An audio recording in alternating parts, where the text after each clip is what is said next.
이번 강의는 해싱에서 5% 처리입니다. 해싱이 시험에 출제되었을 때 가장 많이 출제되는 영역입니다.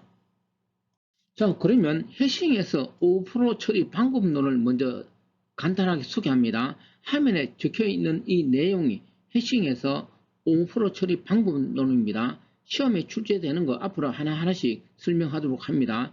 자, 그리고 뭐 다 아는 내용 같은데 다시 한번 정리하면은 많은 해시함수 종류가 있는데 시험 출제되는 것은 아래 이 두 가지 형태로 거의 대부분 출제되고 있습니다. 자, 여기서 K모드 7 또는 K%7 이거 두 개는 같은 거죠. 정수 연산에서 나머지 구하는 것입니다. 아무튼 시험에서는 모드 또는 퍼센트로 출제되고 있습니다. 자, 먼저 선정조사법에 대해서 구체적으로 정리합니다. 선정조사법의 첫 번째 핵심 내용은 5%가 발생했을 때 색인 전가를 1로 하는 것이죠. 해서 선정조사법이라고 합니다. 자, 그리고 이 선정조사법은 다르게 선정개방주소법이라고도 합니다. 자, 아래 예제를 통해서 좀 더 구체적으로 정리합니다. 예제 내용은 버킷 크기는 7개로 되어 있고 하나의 버킷은 2개의 슬롯으로 되어 있을 때 아래 키를 저장하는 원리입니다. 자, 그러면 첫 번째 데이터 키 12가 어디 저장되어야 할까요? 해시 함수는 K%7을 사용합니다. 자, 12%7 하면 5니까 당연하게 데이터 12는 버킷 주소 5에 저장되겠죠. 자, 그 다음입니다. 19가 들어옵니다. 19%7 하면은 5가 되는데 충돌이 발생하였습니다. 충돌이 발생하였지만 19는 어디에 저장될 수 있을까요? 하나의 버킷은 2개의 슬롯으로 되어 있으니까 사이좋게 이렇게 저장될 수 있겠죠. 자, 그 다음에 24가 들어오는데 역시 충돌이 발생하였고 이번에는 무엇이 5%가 같이 발생하였습니다. 24는 들어갈 수 없죠. 그러면 24는 어디 들어가야 할까요? 5%가 발생하면 색인 전가를 1로 하는 거죠. 그러면 당연하게 24는 버킷 주소 6에 저장되는 뭐 특별한 건 아니죠. 자, 그 다음 또 데이터가 들어오는데 29가 들어왔습니다. 역시 충돌과 5%가 동시에 발생하였습니다. 자, 그러면 이때는 29는 어디에 저장해야 될까요? 여기서 착각하는 사람이 있는데 이 29가 0번지에 저장된다 이렇게 착각하는 사람이 있는데 아니죠. 29는 색인 전가를 1로 하면 어떻게 될까요? 5 다음에 6이니까 29는 어디에? 6번지에 저장돼야 하겠죠. 자, 그 다음 또 해봅니다. 이번에는 34가 들어왔습니다. 역시 충돌과 5%가 발생하였습니다. 34, 색인 전가를 1로 해야 되겠죠. 색인 전가를 1로 하였습니다. 1로 하였지만 역시 5%가 발생하였죠. 계속 1로 증가하겠죠. 그러면 34는 버킷 주소 0에 저장되는 원리입니다. 아무것도 아니죠. 자, 여기까지가 선정조사법의 5% 해결 방법 핵심 내용이었습니다. 자, 이번에는 선정조사법 추가로 정리합니다. 앞에서 살펴본 이 선정조사법 단점이 뭘까요? 단점은 제1밀집 현상이 일어난다는 것이죠. 앞에서 충돌이 계속 발생하니까 한 곳에 데이터가 모이는 현상이 발생되는 것을 보았습니다. 이걸 우리가 선정조사법에서 제1밀집 현상이라고 합니다. 자, 이렇게 밀집 현상이 일어나면 어떤 현상이 추가로 발생될까요? 검색 시간이 증가되겠죠. 검색 시간이 증가된다는 것은 뭘까요? 성능이 떨어지는 것이죠. 그러면 우리가 컴퓨터 사용해서 속도가 떨어지니까 이걸 사용할 수 있을까요? 이렇게 사용할 수는 없겠죠. 뭔가 좀 더 속도가 빠르게 조치를 취해야 할 것입니다. 그게 뭘까요? 밀집 현상을 줄이는 방법이죠. 그러면 밀집 현상을 어떻게 줄일 수 있을까요? 그게 아래쪽에서 설명된, 다시 말하면 앞으로 설명할 내용들입니다. 2차 조사법, 2차 개수조사법, 이중 해싱 등등이 뭘까요? 밀집 현상을 줄이기 위한 또 다른 5% 해결 방법론입니다. 자, 이번에는 2차 조사법입니다. 2차 조사법 설명하기 전에 미리 하나 이야기할 것이 있습니다. 2차 조사법 관련 이 내용이 시험에 출제되면 지금까지 계속 이의 신청을 하였습니다. 예를 든다면 계리직 공무원 시험에서도 2차 조사법이 출제되었을 때 이 신청이 되었고 전산 7급 최근 시험 내용에서도 2차 조사법이 출제되었을 때 이 신청을 하셨습니다. 그런데 결론부터 이야기하면 이 신청해도 받아들여지지도 않고 또 그대로 출제되면 또 이 신청하는 것이 계속 반복되고 있습니다. 왜 그럴까요? 왜 2차 조사법 문제가 출제되면 이 신청이 되느냐부터 간단하게 소개를 하고 2차 조사법 세부 내용을 다루려고 합니다. 자, 먼저 2차 조사법은 왜 2차 조사법이라고 하느냐? 충돌이 발생하여 오버플로우가 발생되었을 때 색인 증가를 2차 함수를 사용하기 때문에 2차 조사법이라고 합니다.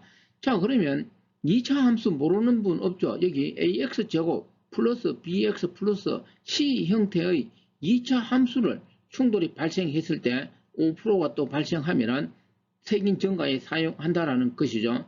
자, 그러면 2차 함수 종류는 어떻게 될까요? 여기 A, B, C 상수 값에 따라서 그 종류는 천차만별입니다. 해서 여기 1, 2, 3, 4 4개만 소개하였습니다. 자, 그러면 설명하기 위해서 제가 질문을 하나 합니다. 아래쪽 읽어봅니다. 자, 이 충돌과 동시에 오버플로우가 발생하였습니다. 2차 조사법을 사용합니다. 어떤 2차 함수를 사용하여 색인 증가를 해야 할까요? 답변해 보시기 바랍니다. 2차 함수 종류는 많은데 어느 것을 사용할 것이냐? 만약에 출제자가 제시하지 않았다면 어떻게 해야 될까요? 자, 그러면 제가 여기까지 설명하고 하나 이야기해 봅니다. 제가 지금까지 설명한 내용이 어려운 건가요? 이거는 뭐 초등, 중등이 읽어봐도 어떻게 될까요? 너무나 뻔한 것이죠. 그런데 왜 이 신청이 있었을까요? 또 결론부터 이야기하면 출제자가 문제를 정확하게 출제하지 않은 것입니다. 그냥 2차 조사법이라고 하였지 2차 조사법은 2차 함수 종류가 많기 때문에 오버플로우 발생했을 때 어떤 종류의 2차 함수를 사용하느냐에 따라서 답은 어떻게 될까요? 천차만별입니다. 그러니까 출제자가 엉성하게 출제하다 보니까 자꾸 어떻게 되죠? 이 신청 가는 거고 그런데 이 신청하면 교수들이 이 신청을 받아주지 않습니다. 저는 매우 건방진 교수라고 생각합니다. 자, 그럼 여기서 하나 소개합니다. 유명한 이석호 자료구조론 책에 보면은 2차 조사법에서 오버플로우가 발생하면은 색인 증가를 여기 제시한 2번 형태, 다시 말하면 플러스 마이너스 x제곱 형태를 사용한다라고 되어 있습니다. 자료구조론 교재 547쪽에 정리되어 있습니다. 이석호 교수의 자료구조는 너무나 유명하죠. 자료구조 공부하는 사람, 특히 뭐 고시 이런 거 보는 사람은 반드시 보아야 한다는 내용의 교재입니다. 자, 그러면 이석호 이 자료구조론에 있는 것처럼 시험 문제를 풀었을 때 과연 정답이 되느냐입니다. 물론 이 내용이 시험에 출제된 적도 있었습니다. 그런데 중요한 것은 현재는 어떻게 될까요? 이석호 교수의 자료구조론에 있는 이 내용으로 2차 조사법 시험 출제되었을 때 풀면은 정답이 아니라는 것입니다. 자, 먼저 그러면 제가 질문에 대한 답변을 해봅니다. 현재 시험 기준입니다. 2차 조사법이 출제되었을 때 오버플로우가 발생하면은 어떤 종류의 2차 함수를 사용해서 색인 증가를 해야 되냐? 그냥 단순하게 x제곱을 사용해야 합니다. 다시 강조합니다. 플러스 마이너스 x제곱을 사용하면 안 된다라는 것이죠. 그래서 항상 이 신청을 하고 문제가 발생되었습니다. 제가 또 이야기합니다.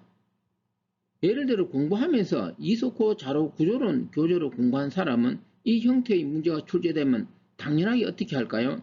색인 증가는 플러스 마이너스 x제곱을 이용해서 문제를 풀겠죠. 만약 이렇게 문제를 풀면 시험에서 어떻게 될까요? 정답이 아니라는 것이죠. 그러면 당연하게 이 신청하겠죠. 이 신청하면 어떻게 된다? 이 신청해도 받아들여지지도 않습니다. 해서 제가 결론을 이야기하면은 2차 조사법 시험 출제되었을 때는 아무런 단서가 없다. 지금 출제되는 시험 문제 보면은 2차 조사법 색인 증가에 어떤 2차 함수를 사용하느냐 제시하지도 않습니다. 그러면 어떤 2차 함수를 사용해야 하느냐? 여기 답변에 있는 x제곱 형태의 2차 함수를 사용해서 5% 발생했을 때 세균 증가를 하자입니다. 자, 여기까지입니다. 자, 이번에는 2차 조사법 예제를 들어 구체적으로 살펴봅니다. 다시 한 번 더 강조합니다. 시험 출제에서 2차 조사법 5%가 발생했을 때 어떤 종류의 2차 함수를 사용하여 세균 증가할 것이냐, 제시하지 않으면 어떻게 해야 한다? 여기 적어둔 x제곱 형태의 2차 함수를 사용해서 세균 증가한다. 알아둡니다. 자, 그러면 문제 풀이를 봅니다. 자, 세균 증가를 x제곱을 하면 어떻게 증가될까요? 충돌이 계속 발생하고 5%가 발생되면 첫 번째는 세균 증가를 1, 그 다음에 x제곱이니까 2의 제곱은 4가 되겠죠. 3의 제곱은 9가 되고 4의 제곱은 16, 이런 순으로 세균 증가한다라는 것이죠. 자, 그러면 주어진 키 23부터 이 내용을 아래 이 버킷에 저장시켜 봅니다. 첫 번째 23이 들어옵니다. 그러면 23은 그냥 2가 되니까 버킷 주소 2에 저장되면 되고, 자, 그 다음에 16이 들어옵니다. 충돌이 발생하였습니다. 2차 조사법 세균 증가를 처음에는 얼마나 해야 될까요? 1로 하면 되겠죠. 그러면 16은 어디야? 3번지에 저장되겠죠. 자, 그 다음에 30이 들어옵니다. 역시 30이 들어오면서 버킷 주소 2가 되어서 충돌이 발생하였습니다. 역시 하나의 버킷은 하나의 슬롯으로 되어 있으니까 5%가 동시에 발생되었습니다. 그러면 첫 번째는 세균 증가를 얼마나 해야 될까요? 1로 하는 거죠. 자, 세균 증가를 1로 하였는데 또 무엇이 발생되었습니까? 16이 들어있으니까 5%가 발생하였습니다. 자, 이번에는 세균 증가를 얼마나 해야 될까요? 4로 하는 거죠. 자, 여기서 하나 알아두는 것이, 여기서 4로 증가한다고 해서 현재 이 위치에서 4가 되는 것은 아니고 처음 5%가 발생된 위치에서 4가 증가됩니다. 해서 현재 이 32초는 한 칸 지나간 거죠. 해서 30은 어디에 저장될까요? 버킷 주소 6에 저장되는 것. 다시 한 번 더 강조합니다. 2차 조사법이 시험에 출제되었을 때 세균 증가를 1, 4, 9, 16 이렇게 하는데 한 개 증가되었다고 거기서부터 또 4개가 아니라는 거죠. 이 부분만 조심하면 틀릴 이유는 없습니다. 자, 이어서 합니다. 자, 그 다음에 이번에는 13이 들어왔습니다. 자, 13은 버킷 주소 2 역시 5% 발생하였습니다. 자, 세균 증가는 1로 하면 되니까 13은 0번지에 저장이 되었습니다. 자, 마지막으로 데이터 20이 들어옵니다. 자, 20이 들어와서 첫 번째 20 모드 7은 6이죠. 해서 첫 번째 무엇이 충돌과 5%가 발생하였습니다. 자, 세균 증가를 1로 해야 되죠. 자, 1 증가하였습니다. 1 증가하니까 또 무엇이 역시 충돌과 5%가 동시에 발생하였습니다. 그러면 다시 세균 증가를 얼마로 해야 될까요? 4로 합니다. 자, 4 증가하였습니다. 역시 또 무엇이 충돌과 동시에 5%가 발생하였죠. 이번에는 어떻게 해야 될까요? 세균 증가를 9로 합니다. 다시 강조합니다. 이 위치에서 9개가 되는 것이 아니죠. 현재까지 4개가 증가되었습니다. 해서 이 위치부터 헤아려 나갑니다. 5, 6, 7, 그 다음에 8, 그 다음에 9입니다. 그러면 20은 어디에 저장되어야 할까요? 버킷 주소 1에 저장되겠죠. 자, 여기까지가 2차 조사법이었습니다. 2차 조사법 어려운 거 없죠? 아무것도 안 해요. 그런데 단지 앞에서 제가 강조하였듯이 출제자가 시험 문제를 정확하게 출제되지 않다 보니까 항상 이 신청이 있었고 제가 또 이렇게 장황하게 설명하였을 뿐입니다. 이번에는 2차 조사법 추가 정리합니다. 앞에서 선형조사법은 제1밀집현상이 발생된다. 그러면은 2차 조사법은 밀집현상이 발생되지 않을까요? 2차 조사법은 선형조사법에 비해서 밀집현상이 줄어들 뿐입니다. 역시 무엇이 발생되느냐? 밀집현상이 발생된다. 이 관련 내용도 시험에 과거에 종종 출제되었습니다. 자, 그러면 2차 조사법에서 발생되는 밀집현상은 이름은 무엇이라고 하느냐? 제2밀집현상이라고 합니다. 자, 이번에는 2차 개수조사법입니다. 그런데 2차 개수조사법은 아직까지 시험에 출제된 적은 없습니다. 해서 혹시 출제될까 싶어서 간단하게 소개만 합니다. 먼저 2차 개수조사법은 앞에서 설명한 2차 조사법처럼 진행하되 5%가 발생하면 몫을 이용하여 후속 주소를 관할 원리입니다. 자, 여기서 왜 몫을 이용하면은 밀집 현상을 줄일 수 있느냐라는 것이죠. 아래 예를 들었습니다. 자, 23% 7, 30% 7 하였습니다. 그러면 결과는 2로 똑같습니다. 결과 2, 버킷 주소는 똑같은데 23하고 30의 몫은 어떻게 될까요? 3, 4로서 서로 다르다는 거죠. 바로 이 내용의 핵심이 뭘까요? 동의어. 동의어는 같은 버킷에 저장되는 거죠. 같은 버킷에 저장되는 동의어가 그 몫은 다르다는 것이죠. 바로 이 몫을 이용하면은 제2 밀집 현상을 제거할 수도 있다라는 것이 2차 개수 조사법 개념입니다. 아무튼 시험에 아직 한 번도 출제된 적은 없습니다. 자, 여기까지 간단하게 소개하는 걸로 2차 개수 조사법은 마칩니다. 자, 이번에는 이중 해싱입니다. 이중 해싱은 두 개의 해시 함수를 사용하므로 이중 해싱이라고 합니다. 자, 그러면 두 개의 해시 함수 용도가 뭘까요? 첫 번째 해시 함수입니다. 화면을 잘 봅니다. 첫 번째 해시 함수 용도는 당연하게 키가 저장될 버킷 주소를 구하는 것이죠.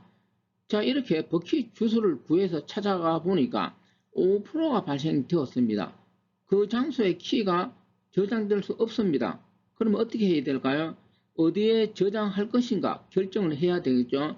이때 사용하는 것이 뭐냐? 두 번째 해시 함수입니다. 자, 그러면 두 번째 해시 함수 용도는 뭘까요? 조사 간격을 구하는 것입니다. 다시 강조합니다. 첫 번째 해시 함수 적용해서 키가 저장될 수 없으면 두 번째 해시 함수는 조사 간격을 구해서 그 저장될 수 없는 곳부터 빈 곳을 탐색하는 것이죠. 다시 한번 강조합니다. 이중 해싱이 시험에 출제되었을 때 첫 번째 그리고 두 번째 해시 함수 용도가 무엇이냐 제시하지 않습니다.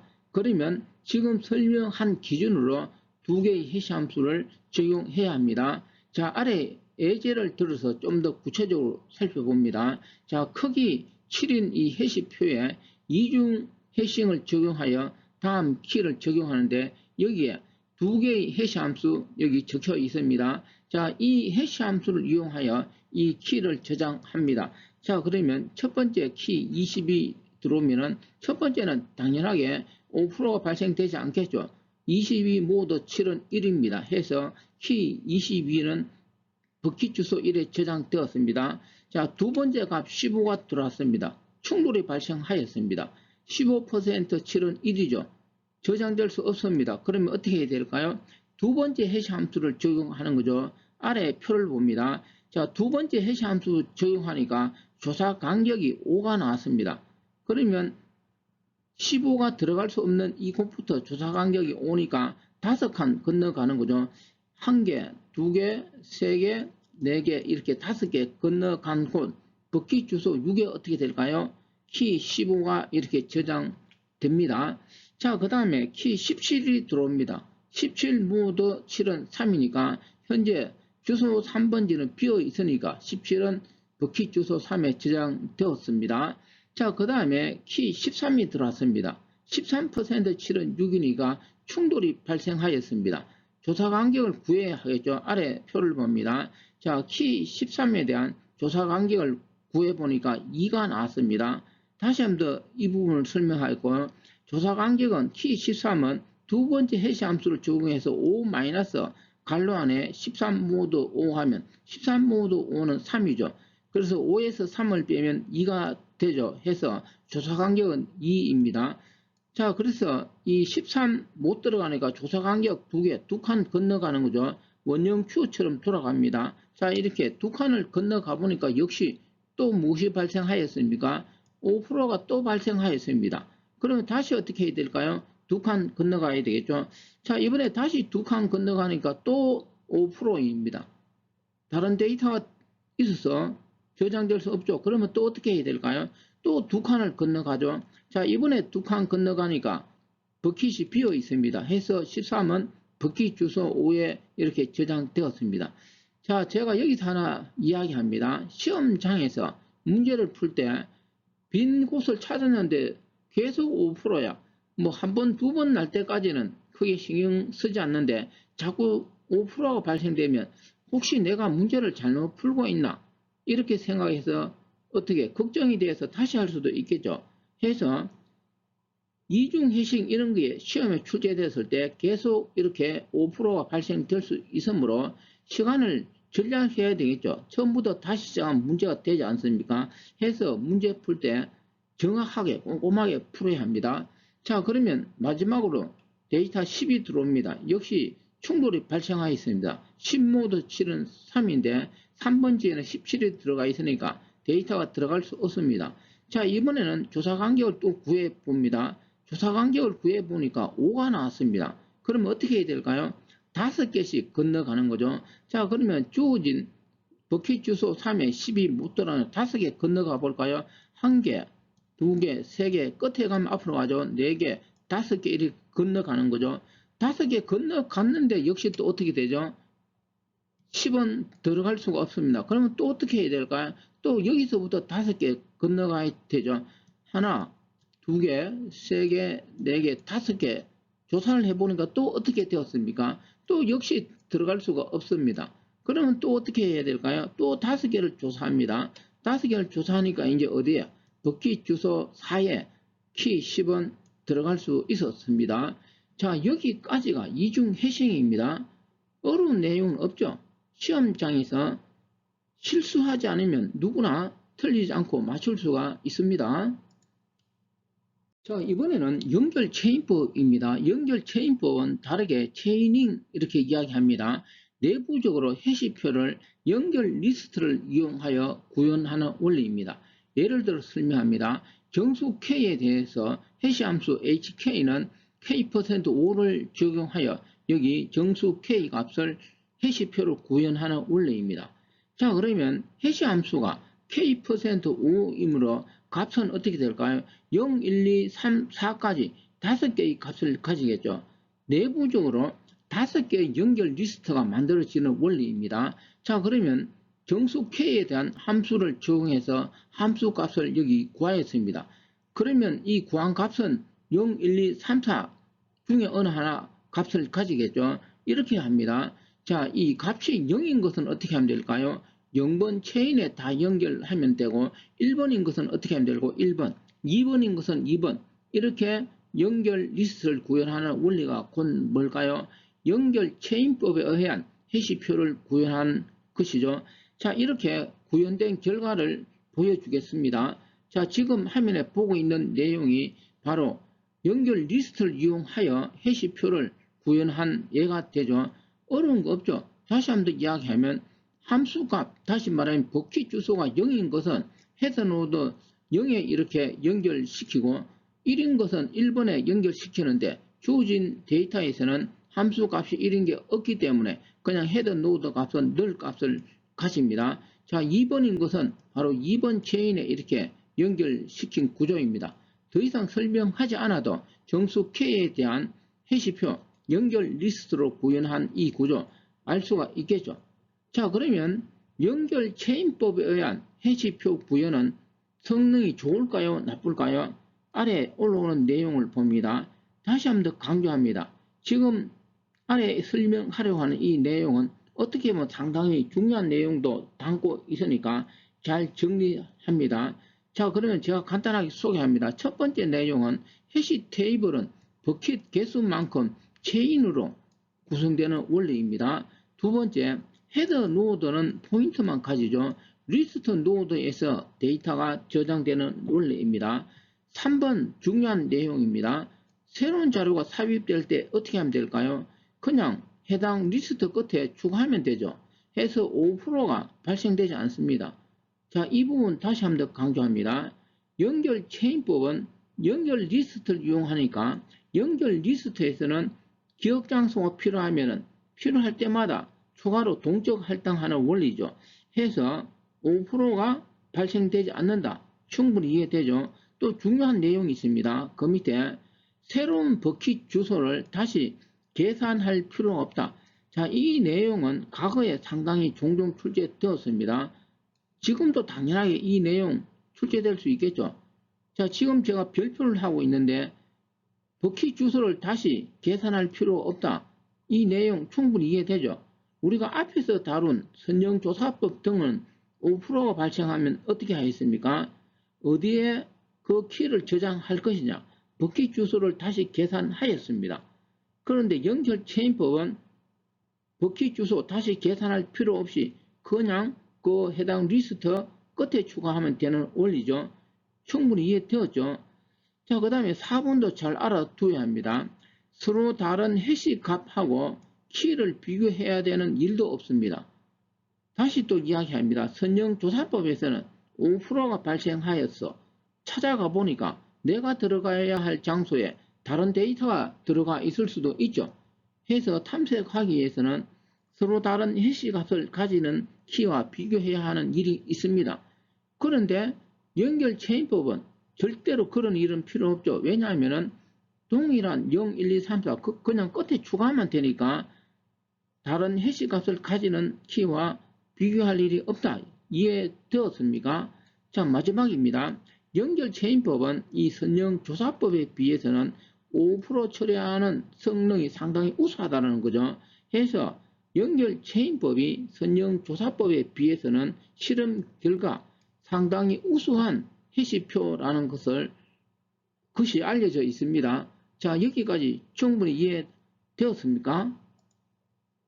자, 이번에는 마지막으로 해싱 좀 더 정리합니다. 여기 적어둔 1, 2번 내용 잘 읽어봅니다. 먼저 첫 번째, 해싱에서 해시표의 기본적인 연산은 당연하게 삽입, 삭제, 탐색 연산이겠죠. 효율적으로 구현되어야 합니다. 두 번째, 해싱 기법은 평균적으로 균형 탐색 트리를 이용하는 것보다 그 탐색 성능이 우수하다는 것으로 알려져 있습니다. 시험에 출제되면 이 기준으로 답변을 해야 합니다. 그런데 해싱의 가장 큰 문제점은 뭘까요? 5% 발생 유무가 되겠죠. 해서 해싱이 시험에 출제되면 5%가 발생되는 경우와 5%가 발생되지 않는 경우로 구분해서 문제가 출제될 수 있으므로 정리가 필요합니다. 자, 첫 번째 5%가 발생되면 당연하게 성능은 저하되겠죠. 연산 시간은 반드시 비고 1이 될 수 없겠죠.